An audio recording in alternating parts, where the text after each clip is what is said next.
Hi guys, welcome to Geeks Love Dogs Book Dragons, and this will be a weekly wrap up that ends on March 3rd, 2025. Thanks for joining me, and let's talk about what I've read.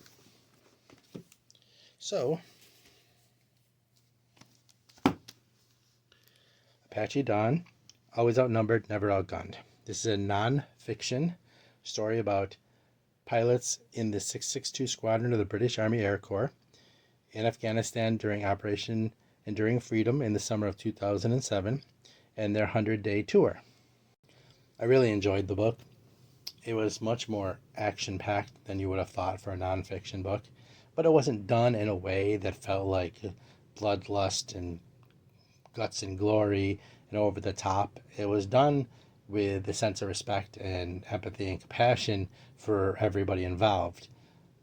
With what the pilots went through, what the ground crew went through, what soldiers that they were assisting with dealing with. And it was really interesting from that perspective to see everything the soldiers dealt with for this 100-day tour, from downtime to logistical issues to the battles and the details of what happens when you kill someone and are held responsible for it and you feel responsible for it. It was definitely interesting. If you're a fan of nonfiction, if you're interested in any of these, what the soldier deals with the Afghanistan war, Enduring Freedom, it was a good read. It was well written, well handled, and I definitely recommend it. I'd give it at least 4 stars. Being that I'm a fan of helicopters, which may seem weird, but I like helicopters. I love Apaches. I started getting into helicopters probably when I saw Blue Thunder when I was a teenager back in the 80s. And part of this is really fascinating to see that movie and the tech they introduced and showed you in that movie being almost futuristic, cutting edge. And in 2007, when this book was written, it was standard equipment on these Apaches, and that's really interesting. I can only imagine since then how much the tech has advanced. But yeah, the helicopters obviously would be part of the stars of the show, and they do not disappoint. If you're into helicopters and interested in helicopter battles and how they are deployed in more modern warfare, then this might be something you're interested in. I definitely suggest you check it out. I also finished Usagi Yojimbo, Bunraku and Other Stories by Stan Sakai. This is, I believe, volume 34. There's a stop numbering them. The new ones the new graphic novels and comics are done in color, where for decades they were in black and white. And I was fine with that because the best part about them is how good the story is and how much fun it is, even in black and white. So if you wanted to pick up the new ones in color, that's great, but don't feel that you're going to miss out on something by reading the old ones that were in black and white, because they are really good. It's amazing. Stan Sakai has this ability to take an alternate Earth filled with animals and turn it into a very immersive experience with many cultural and historical touchstones revolving around this time period in Japan. Despite the fact that you're dealing with rabbits and cats and other animals as the protagonist and antagonist of the story, you can feel that Stan Sakai put a lot of love and his own experience and knowledge into writing something that you kind of have to take seriously, despite the characters being these animals. I can see people liking it if they're a fan of graphic novels because of the story and the art. I can also see people that are fans of Japanese culture and history enjoying it, because he does add true events and true culture into the story. It isn't just some crazy comic book world. It has groundings in culture and history from Japan. And despite the fact that I stuttered all over myself trying to get that out, it is definitely worth checking out. I really enjoyed it. Another 4-star read. So yeah, if you're into that kind of thing, or even if you want to try something new, definitely recommend starting from the beginning of Usagi Yojimbo and giving it a try. Now let's talk about ebooks. I finished Winter Steel by Will White. That's book 8 in the Cradle series. I'm now through 8 of what, 12 is it? And I am so struggling with this. I know it's loved, and it's not that it's necessarily bad. I just cannot find the love that other people have for it. I don't have a problem with progression fantasy. I don't have a problem with lit RPG style stuff, but I am just not connecting with these characters of this story as much as I want to and as hard as I'm trying. And I'm sorry, if you're a fan of that, that's great. I just cannot get there with this, and I already own all the books, so I'm going to continue it probably slowly over time.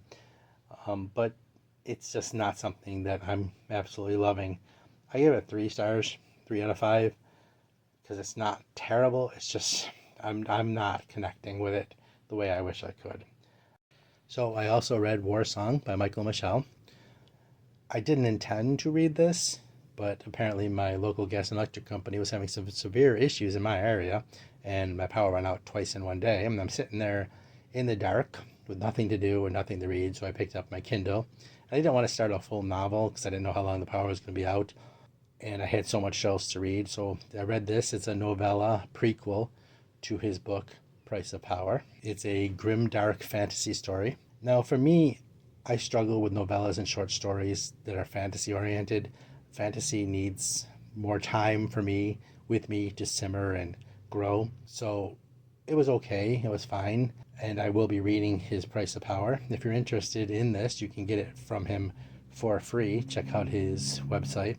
And like I said, it wasn't a bad story. It was interesting. It was kind of brutal, kind of grimdark if you're into that. And I'll definitely be checking out his book, Price of Power. But yeah, I've talked to Michael Michelle online, and he's a nice guy, and I'm definitely looking forward to more of his work to see what he does in a longer form story. I think he would be better served in his writing style for that, and I'm going to check it out.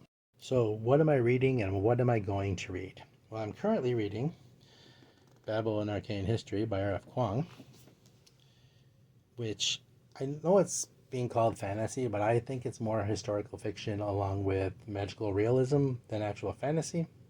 But that book's going to cause me problems, I think, because I'm only about halfway through it, and I have an immense amount of books that I've given myself to read this month. I have done a new TBR game, which I did a video for last week, which gave me about 10 books. It doesn't include my ebook reading, and does not include the fact that the new Hunger Games book comes out this month and will wreck my TBR, which is one of probably 3 books this year that will wreck my TBR. With that, the new Mark Lawrence book and the new Jay Kristoff book, if it comes out, being the others. So you should come back to see if I totally crash and burn, or if I manage to make my way through all the books that I've given myself to read this month. Along with everything else I have to do, that should be fun. I am about to read Raven Cry, book 2 of the Raven's Mark series by Ed McDonald. I enjoyed the first book a great deal. It was in my top 12 of last year, and I'm looking forward to getting back into this world. This was one of the books that was pulled from my new TBR game, so if you want to see how that came about, check it out. I am also going to be reading an ebook, The Demon in White, the Sun Eater book number 3 by Christopher Rocchio, and that will take me a while, probably all month, because I am much slower on ebook than I am in paper book because of how I read. That'll be something that'll a process. And like I said, as much as I have to read, and as long as that one is well over 700 pages, almost 800 pages, this should be an interesting month from a reading standpoint. As far as what I did on the channel this past week, I did do a TBR video. It's a new TBR game video. So like I said, you should check that out. I created a brand new TBR game from scratch. It's a little more complicated and intricate than it was the first game I tried was. And I pulled about, several books. Check it out. It's something. And I also did a vintage book haul video, which involved paperbacks, older books, and books that talked and collected old pulp stories and such. I'm a fan of some of the old sci-fi pulp men's adventure books, and so I did a separate video trying to highlight some of the stuff I got in revolving around that interest of mine in those books. If you're a fan of vintage paperbacks and old school paperback style writing, pulp fictions, then you might get a kick out of it. Check it out. So what am I going to do on the channel? So I'm going to be doing my monthly wrap up for February.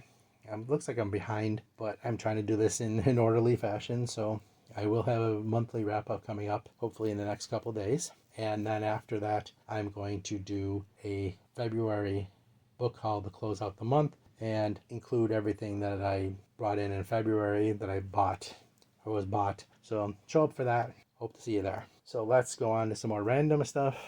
What did I watch? Well, I watched Venom Last Dance. Oh, the less said, the better. Juno Temple was in it. I like her.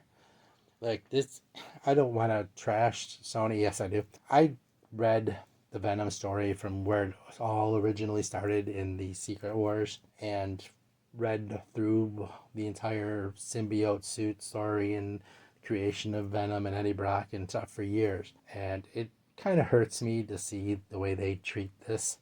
There was a couple of funny moments. There was one really, really bad moment that harkened back to the original Spider-Man 3 symbiote story that I just thought was just horrible. But I hate what they're doing. It's what Sony is doing with the Spider-Man product. It's just like they're making a cash grab to keep the IP. And I'm scared to even watch the Craven movie. I'm a huge Craven fan. I loved Craven's Last Hunt and Torment storylines, and I'm scared to even see what they did with the character. I didn't watch Madam Web. I don't know if I ever will. I just have nothing good to say about Sony's doing with that, with their extended universe or Spider-Man extended universe. Also, so what did I listen to? I listened to the new Avantasia album because I loved their single Creep Show that they released. And so I went through and listened to it on Spotify. I like that song, Creep Show. There's a song on there called Witch I really enjoyed. But overall, the album isn't something I'm going to buy. I didn't connect with a lot of it. The second song on it, the title track, is about 9 minutes long and guest stars Jeff Tate of Queensryche fame. And Queensryche works because it's built around his voice as a more progressive metal. But as a guest singer on an album, it just doesn't work for me. I can't hear him in that aspect, like with a power metal band, and feel it meshes well. Like I said, that's my opinion. It's an album that I didn't love overall, but it has a couple really good songs on it. So if you're interested in kind of power metal, fantasy metal, check it out and see what you think. In any case, that's basically what I have. Like I said, I told you I have a couple of videos coming up this week. Hope you'll come by and check those out. Trying to grow the channel, trying to get better. So anyway, that's what I have this week. A couple more videos coming out later in the week to finish out the month of February, which I know it's March, but hopefully you'll come by and check out my timing. I'm doing the best I can with it to make it all fit. So I hope you see you back. Please like, comment, subscribe, come back and join our pack. See if we get better or make fun of me for not. In any case, thanks for showing up, and I'll see you soon.